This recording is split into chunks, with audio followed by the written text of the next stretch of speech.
I think that the internet is going to be one of the major forces for reducing the role of government. The one thing that's missing, but that will soon be developed, is a reliable e-cash, a method whereby on the internet you can transfer funds from A to B without A knowing B or B knowing A.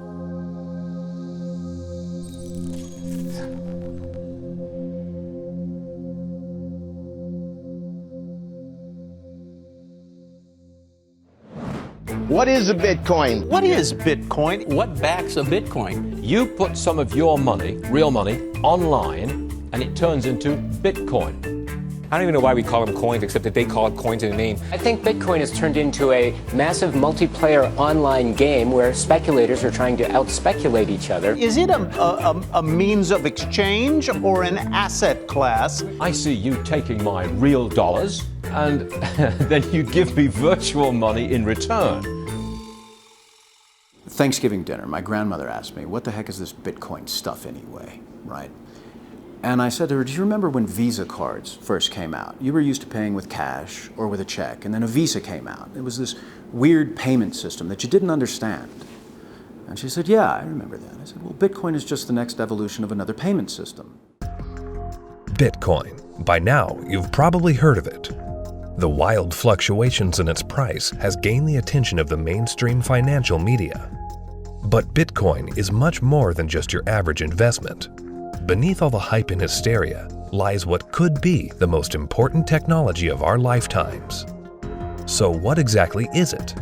To fully appreciate the characteristics that make Bitcoin a potentially world-changing technology, we first need to understand what money is.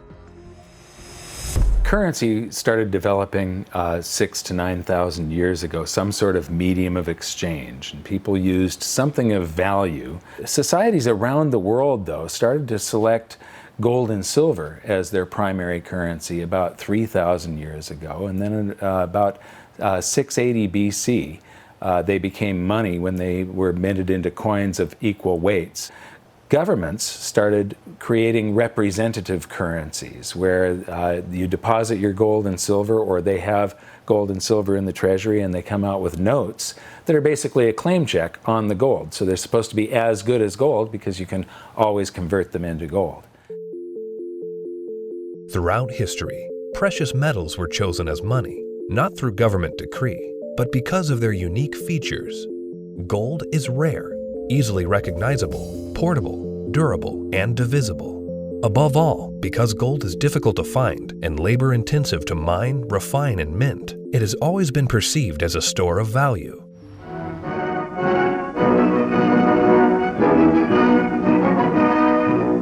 At Bretton Woods, New Hampshire, delegates from 44 allied and associate countries arrived for the opening of the United Nations Monetary and Financial Conference.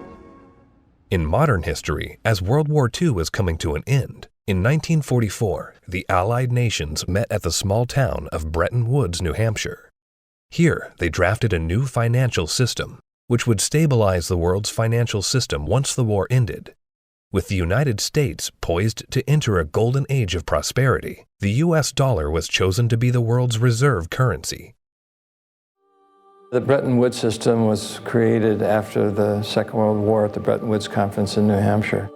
And rather than using gold as the means of exchange between countries, as was the case under the old gold standard, the dollar was going to be used. The dollar was chosen because back then it was as good as gold. Under this new system, the countries of the world would tie their currencies at a fixed rate to the U.S. dollar. And because most of the world's gold was held in U.S. vaults, the U.S. dollar would be backed by gold at a fixed price of $35 per ounce. This created a system where the currencies of the world were effectively backed by gold through the U.S. dollar. I have directed Secretary Connally to suspend temporarily the convertibility of the dollar into gold or other reserve assets. The Bretton Woods system lasted for about 25 years, but in August of 1971, President Richard Nixon called for an emergency press conference where he announced foreign countries would no longer be able to convert their U.S. dollar holdings into gold. This surprise move would come to be known as the Nixon shock. With this one announcement, President Nixon effectively created our current monetary system, a system where no currency is backed by gold or anything of value. This is what is known as a fiat currency. Fiat currency is currency that's backed by nothing except government promises. The word fiat is a Latin word, and it basically means currency that's circulating by force. If people have confidence in that currency, and if there's enough government force, that will enable the currency to circulate for a period of time until people lose confidence in the currency. Money is a medium of exchange, and the way it has evolved is that it's always something of intrinsic value until the modern age, when the politicians say, well, we don't need anything of intrinsic value anymore. All we need is political decree. We can say this is money, this piece of paper is money. Now money has a new characteristic, but underneath it all, there's this same concept in place that nobody ever seems to challenge, and that is that governments have a right to declare something of no value to be money, and you must accept it. That's really the problem, and it's still the problem today. Without anything tangible backing the currencies we use today, governments around the world have been able to issue unlimited amounts of new currency without restraint. And with the advent of the digital age, currencies around the world are now digits in a global banking database. So what is Bitcoin? Well, simply put, it's a digital currency, much like the electronic currency we use today. But it's also the payment network which facilitates the transfer of this new digital currency from one person to another. Bitcoin's a new internet protocol that enables the transmission of value over a communications channel. You can think of it like being able to send a gold coin as easily as you send an email. You can send any amount of money to anyone in the world, anytime, can't be seized, can't be confiscated, can't be frozen. Very useful technology. So Bitcoin is a digital currency and it is a payment system. So it's a payment system in the same way that bank networks are, or PayPal. Those are all payment systems. But it's also a currency. So PayPal and banks use the dollar as their currency. The Bitcoin payment system uses Bitcoins as its currency. So they both have the same name. What is your opinion of disruptive digital currencies such as Bitcoin? If you're looking for the idea that a currency doesn't really have to be something physical, it can be something that's virtual, that's the system we already have. You know, and if you want it to be, I want a way to make payments electronically, that's, you know, credit cards. I mean, so exactly what it is that this thing is supposed to be doing that we don't already mostly do. Bitcoin is different from other fiat currencies in a couple ways, but not the way people think. So most people think it's different because it is a digital currency, but fiat currencies are also digital, right? So the dollar is a digital currency, the euro is a digital currency. They're all just ones and zeros in the banks of the world. So it's not that Bitcoin is digital that makes it unique. It's unique in that it cannot be created out of thin air. So dollars, euros, yen, these can all be created out of thin air by people who have permission to do so, which is generally a central bank. Bitcoin has no ability to create it out of thin air, so it is a scarce digital asset. Unlike the banking system we currently use, where bureaucrats meet behind closed doors and determine and regulate the supply of new currency, mathematics and cryptography are used to regulate the creation of new bitcoins. The Bitcoin network is decentralized, meaning that instead of transactions and account balances being stored on a central computer or database, Bitcoin's ledger of accounts, more commonly known as the blockchain, is distributed across tens of thousands of computers around the world. There's something called Napster. We all remember Napster. We could download music and movies from Napster, but after a while it got so big and popular, the government came in, shut it down because of copyright infringements. No more Napster, right? So then somebody created something called the BitTorrent network. What's this? This is a software people run on their computers that allows people to file share. So if you run the software, you can go to things like Pirate Bay or Views or BT Junkie, and you can download any music or any movies you want, and they can't stop it because it's not a centralized location. Well, Bitcoin is the currency that runs on the BitTorrent network. Why was gold and silver considered money for the last 4,000 years is because it took work and effort to make that nice, beautiful coin. They had to dig it out of the ground and refine it, and the crucibles and the furnaces, and stamp it into a nice, beautiful coin. And that took work. So you didn't have to trust anybody that they were going to work for you. The work was already done. Well, Bitcoin, proof of work, is the same thing, right? You have to hash away and solve all these math problems. You have to have the chips and the electricity and yada, yada, yada to create a Bitcoin. It would cost today about $800 to make a Bitcoin. I believe that Bitcoin has multiple levels of intrinsic value. The properties like being unconfiscatable, properties like this censorship-resistant value transfer that no one can stop you from sending. More importantly, what gives it intrinsic value is the productive capacity and the brain power of some of the brightest developers in the world that have chosen to work on this open source protocol. And this productive capacity of some of the brightest minds that are building it is what truly gives it value. All Bitcoin transactions are cryptographically verified by thousands of computers on the Bitcoin network. These very powerful computers, known as miners, expend a massive amount of energy and processing power to verify the integrity of each and every transaction. So the miners basically validate transactions. All these transactions are flying around, and they have not yet been formally vetted by the network. If the miner believes the transactions are valid, it will put them in the block, and the block then becomes part of the blockchain. And over time, that becomes the record of truth. And so what that means is that if you receive Bitcoin and a few blocks happen after you receive it, no one can ever take that money away from you because the blocks have been stuck into the blockchain, they can't be reversed, and you know that the money is truly yours. The decentralized nature of the Bitcoin network eliminates a single point of failure and makes it impossible to be hacked or to be shut down. Bitcoin transactions are transmitted peer-to-peer without the need for a third party, meaning that the user is in complete control of their money. It's impossible to be shut down. That's the beautiful thing about it. There is no Bitcoin place. You can't shoot Bitcoin. It has no center of gravity. It has no headquarters. You can't shut it down. The only way you could is to shut off the internet. Your average person has absolutely no idea how their email works, but it works, and that's all that really matters. And Bitcoin's very similar to that. But as far as what I would do to tell people or describe to people who don't know about Bitcoin what it is, I would say it's a form of money that you can just use on your phone or your computer in today's digital age where everyone's on the internet, that is much faster to send than most of the banks. And it has, for at least since its inception in 2009, risen in value. For new users, the inner workings of Bitcoin can be quite complex and daunting. But what's important is how this revolutionary technology changes how money is transferred globally.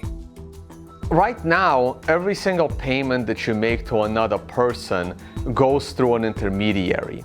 Either PayPal or bank or Visa or MasterCard. And more importantly, the governmental jurisdiction decides if you're allowed to make that payment. That payment could be stopped halfway through, and then you have to try and get your money back. With Bitcoin, no one can stop it. The moment you decide to send another person digital value, you can just send it. And there is nobody in your way. There is no one that has to give you permission to pay another person money, and all they need is an internet connection. This has the potential to displace the need for banks as a trust institution. If you and I exchange currency or have commerce using Bitcoin and it goes on the ledger, on the blockchain, we don't need a bank to confirm that that is a valid transaction. One of the differences between Bitcoin and the banking system is it doesn't require a third party to perform. When you make a deposit into a checking account or a savings account, you are actually loaning the bank your currency. They now have title to it, and they have a liability on their books to pay you back one day, but they get to do anything they want with it. And you have this intermediary, this third party, counterparty that has to perform for you to be able to get your currency back. Cryptocurrencies invert the power structure. It isn't a few people at the top controlling a whole bunch of people at the bottom. The power goes to the individual. In the same way that the internet flattened access to information and allowed anyone in the world with an internet connection to learn basically anything they wanted to know and to communicate with anyone else on Earth. Bitcoin does that with money. So now anyone on the planet, no matter their age or the arbitrary geographic location in which they were born or the arbitrary rules of the people that govern over them, that person can now engage economically with anyone else in the world directly. And that's profoundly powerful. You do not need a bank account to interact with Bitcoin. You do not need a bank account now to receive an honest payment from someone else in the world and know that the money is legitimate and good and can't be rescinded. So money now can't be censored. Any two people can send it between each other through Bitcoin. Cryptocurrency Bitcoin has once again defied naysayers by spiking above $18,000 at one point today. Bitcoin hits a new high. We had this incredible run up in the fall going into the holidays, and then we've seen a pretty big pullback. This is a 30% loss on the week and a 50% loss on the year. The past year has seen the price of Bitcoin rise and fall in dramatic fashion, getting the attention of Wall Street and the investment community. Bitcoin is now seen by the public as a speculative asset class that can be traded, but the core fundamentals of this important technology cannot be overlooked. The use of Bitcoin is particularly vital in the developing world, where billions of people are without basic banking services. People who see the price all the time, especially in advanced societies, they focus more on the price and they think that Bitcoin is an investment solely and that it goes up and down like a stock based on news and expectations. But the fact is, probably there's more people in these kind of third economies. They don't own a lot, but they own it, and they own it because they need it.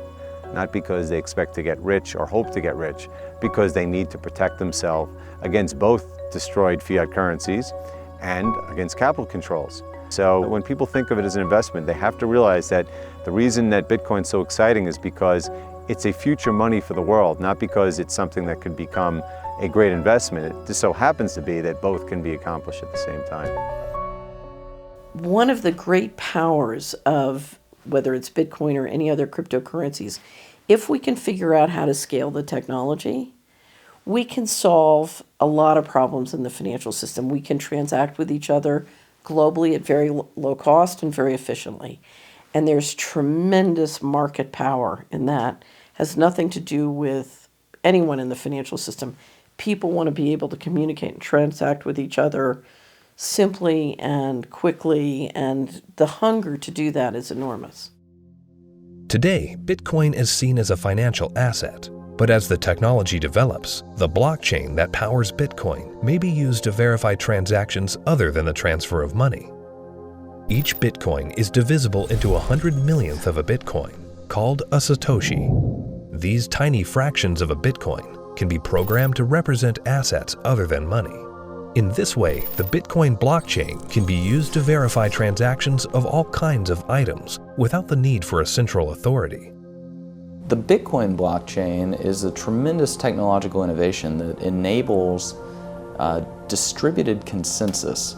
People are able to come to agreement on what the state of this ledger should be and what it is. And that enables people to have trust without trusting any other party or person or institution.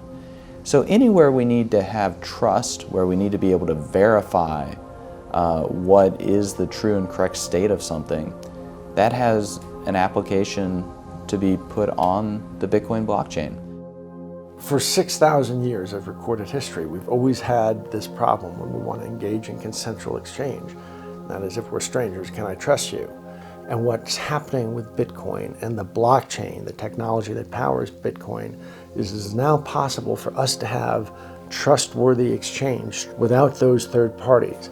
The trust is built in through the cryptography. That guarantees the exchange of value.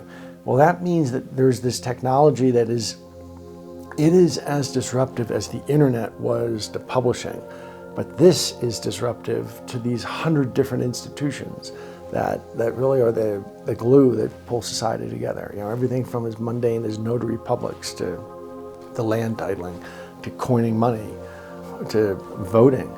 all kinds of these things are going to be recreated in the blockchain in a way that we will finally be able to fully trust. But what that means is what we've seen technology do to lots of private industries is now going to start doing to government function. The thing for me is understanding the implications of what this is. You can take 100 million bits of a Bitcoin, each bit is called a Satoshi, right? And you can program that to be anything of value. It can represent titles to automobiles or real estate or diamonds or gold or votes in elections. Anything of value can now be digitized and tokenized, put up on the blockchain, and transacted, can be sent across the internet without having to go through a trusted third party. I think the blockchain and Bitcoin is going to change the world. I think it's going to change everything in terms of protecting people's identities, allowing people to own property. Bitcoin's for the 2 billion people that don't have bank accounts, the 5 billion people that can't prove they exist. They don't have title to real estate and stuff. That's what Bitcoin's going to change the most for those people, is because, you know, they're going to jump from the third world to the first world. It's really going to revolutionize Latin America, Africa, Southeast Asia, where people can finally now own real estate. We can have a transparent election that can't be hacked. Imagine. That's going to change the world in and of itself. Tempers are beginning to flare. These people have already been in queue for more than 3 hours now. Carrying currency notes, the government suddenly banned on Tuesday night. Because anyone can start using Bitcoin by simply installing an app on their phone. Bitcoin can be used by the developing world to protect their wealth from unstable currencies and government control.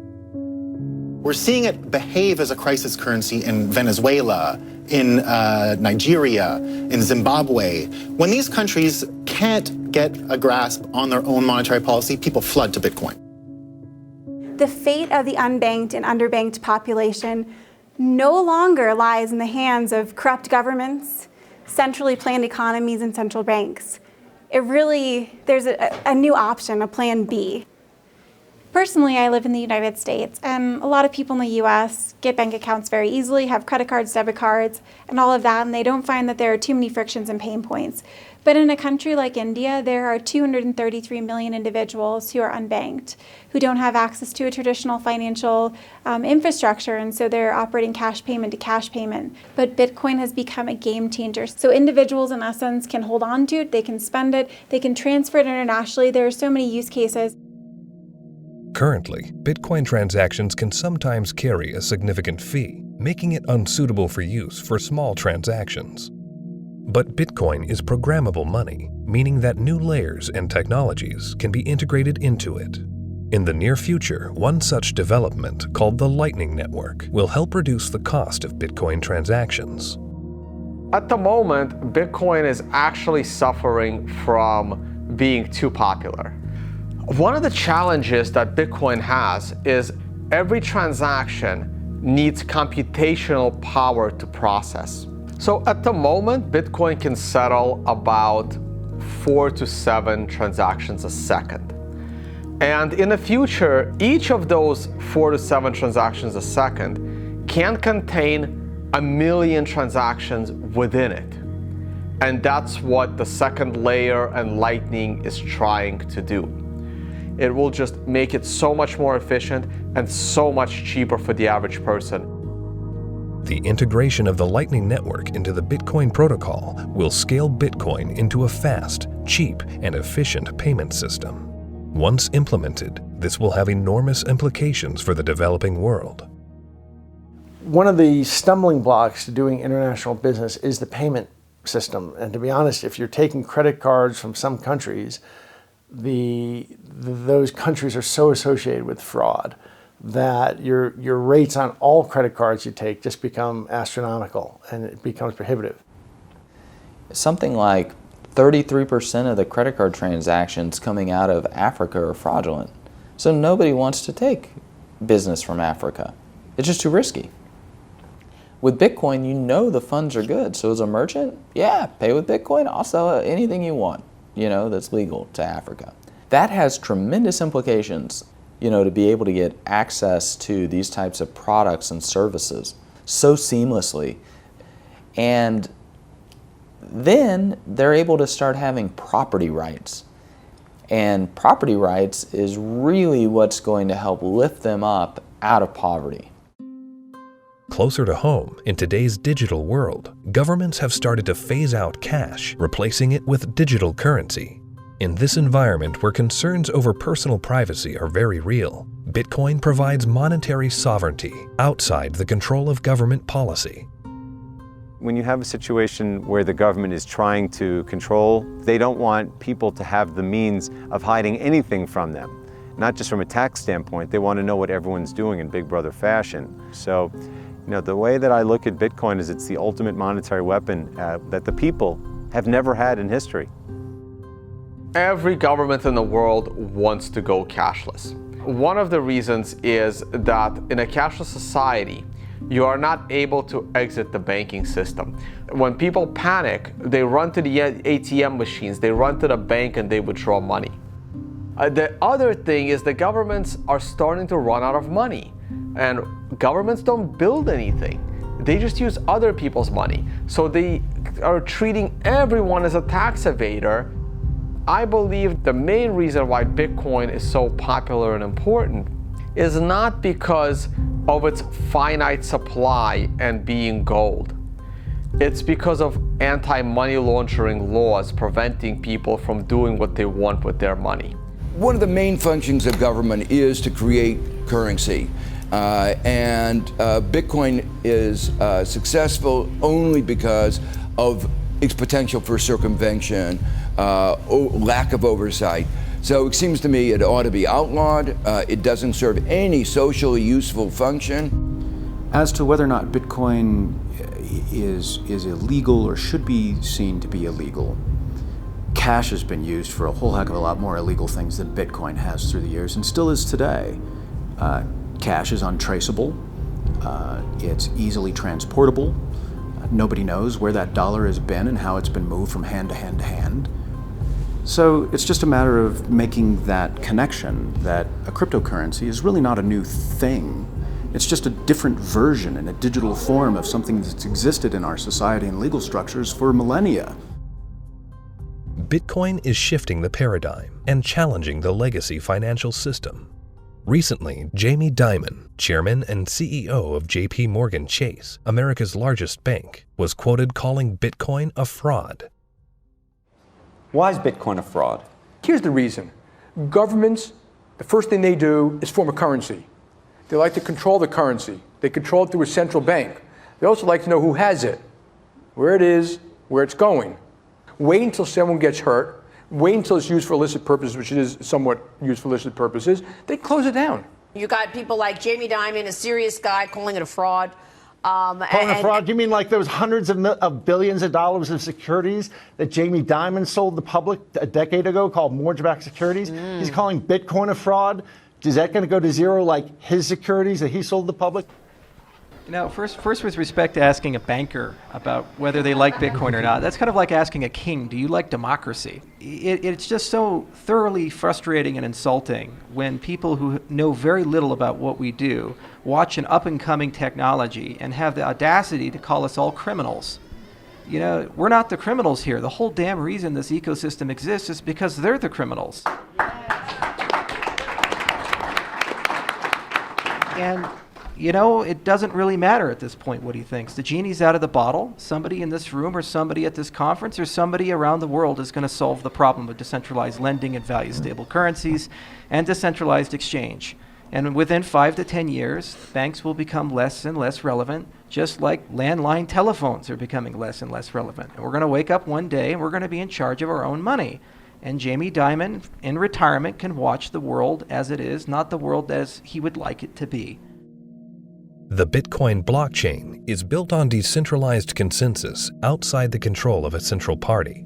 However, with the hype in the rise of cryptocurrencies such as Bitcoin, both central banks and commercial banks have started to develop their own digital currencies under the guise of what they call blockchain technology. My big fear is that what is going to happen is blockchain technology will be adopted by governments, and fiat national currencies will be run on blockchain technologies, and the whole monetary system globally will eventually become cashless. And at that point, if it's centralized and there's an entity that runs the blockchain, they can lock you out of it if they don't like what you're doing, and they can trace everything that you do. Every transaction, everywhere you go, will be recorded. And so, if we're not careful, this has the ability to enslave us or free us. I think blockchain or any kind of open ledger distributive database will have a tremendous impact on our world. My fear is that, and this is used to centralize, digital technology gives a banker the ability to put a chip in you, to tax you whenever they want, to interface with a money system with you physically, and to perfect the collateral. So I love the innovation, and the question for all of us is, how can we innovate and make the financial system more efficient and do it in a way at the same time where we distribute the power lines in the political system? The blockchain is a technology, which is a good technology. We actually use it. It will be used for a lot of different things. God bless the blockchain. Cryptocurrencies and digital currencies, I think are also fine. JP Morgan moves $6 trillion around the world every day. We don't do it in cash. It's done digitally. Yeah. If it can be done digitally with the blockchain, so be it. But it'll still be a dollar cryptocurrency. A majority of the people are using the word blockchain, and they don't really care whether it has this decentralized mining. The government is going to just have a digital representation of the dollar. They can call it a blockchain, but there's not going to be mining. There's not going to be decentralization. It's going to be a centralized coin. Whether they call it a blockchain or not is irrelevant. The whole purpose of a blockchain is to remove control from a central party. If you're a central bank and you make a blockchain for dollars, and then you have dollar coin, if you still have full control over the dollar coin, you can create how much of it you want, you can control where it goes. There was no point in having a blockchain at all. You might as well just have a centralized database like a banking system. To really use blockchains in any meaningful way, it means that there is no person in charge. And so a central bank, by definition, is the one who is supposed to be in charge of money. And thus they would never create a blockchain or a cryptocurrency that they couldn't control. So that's why they will likely be made redundant, because the market can choose what kind of money it uses. And it now has a choice between a digital currency that can be controlled by central parties and inflated without limit, or a digital currency that cannot be controlled by any central party and that has a fixed amount and can't be debased. Over time, that's going to be a very obvious choice. Bitcoin and the blockchain behind it are incredibly powerful technologies. As the future unfolds, these technologies could be used to restructure the financial system into one of fairness and equality for all, a system outside the control of the banking elite. We have millions of people now taking an interest in what is money, the question of what is money, what should it be? And they're learning, especially a lot of young people. Precious metals were once money. Then came the era of paper money. Could we now be entering a golden age of decentralized digital money? Only time will tell. Bitcoin is first and foremost about changing how the financial system of the planet operates. However, Bitcoin is also a financial asset itself, and it goes through these bubbles, and people have made many millions of dollars when they buy it low, and then it goes up in value. But that's not really what matters at all. What matters is that it's actually going to change the entire ecosystem of the planet, how all humans interact with each other, and that's a very exciting thing to be part of.